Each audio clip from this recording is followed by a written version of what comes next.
श्री विष्णु मम हृदय में प्रेरणा करने वाले नाथ, लिखो महात्म कार्तिक राखो सिर पर हाथ।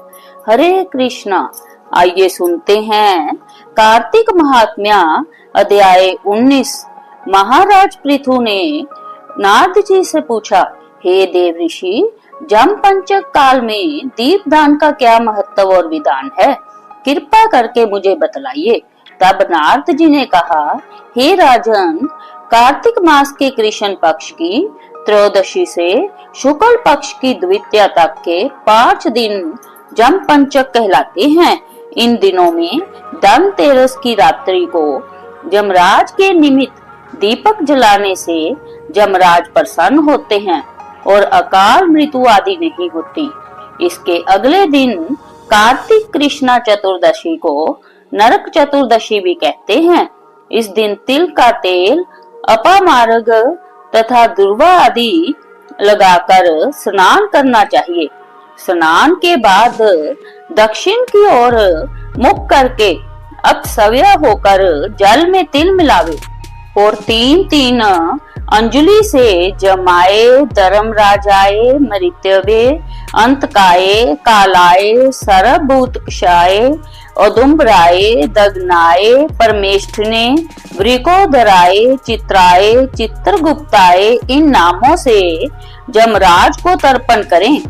फिर सायंकाल ब्रह्मा, विष्णु, शिव तथा दुर्गा के मंदिरों में तथा वृक्ष, सभा, गौशाला, बगीचा, नदी, तालाब, कुआं, बावड़ी, गली, चौरस्ता, खेत, शमशान आदि में दीपक जलावे और रात्रि को श्री लक्ष्मी जी की पूजा करे।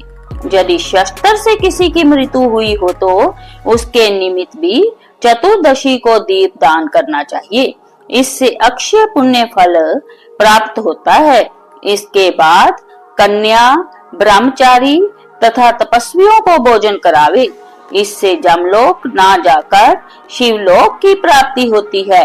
कार्तिक की अमावस्या अर्थात दीपावली के दिन भी स्नान आदि से निवृत्त होकर पितरों का पूजन व श्राद्ध करके ब्राह्मणों को भोजन करावे। फिर सायंकाल घर, तुलसी के समीप, देवस्थान, शमशान, नदी, पर्वत, चौरस्ता तथा गौशाला में दीपक जलावे। इसके बाद लक्ष्मी जी की स्तुति करके उनको जगावे। जिस प्रकार पतिव्रता स्त्री अपने पति से पहले जागती है, उसी प्रकार लक्ष्मी जी भी भगवान से 12 दिन पहले जागती है।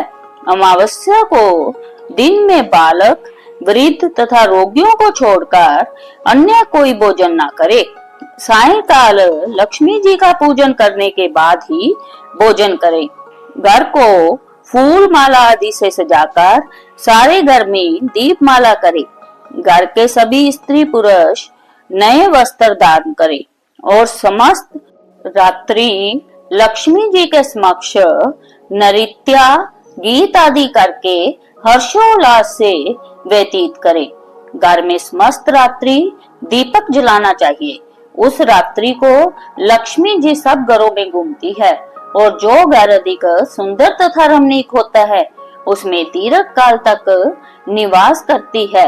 एक प्रहर रात्रि शेष रहने पर घर का कूड़ा करकट सूप या पुराने पंखे पर रखकर बाहर फेंक देना चाहिए।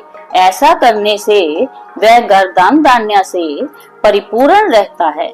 दीपावली के अगले दिन गोबर का गोवर्धन बनाकर बंधु बांधवों सहित गोवर्धन पूजा करे तथा ब्राह्मणों को भोजन करावे।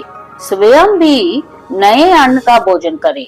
भगवान श्री कृष्ण ने इंद्र का मान मर्दन करके गोवर्धन पर्वत की पूजा इसी दिन की थी। सायंकाल के समय गौ तथा बैल की पूजा करे तथा अपने परिवार के भरण पोषण व रक्षा के लिए उनसे प्रार्थना करे।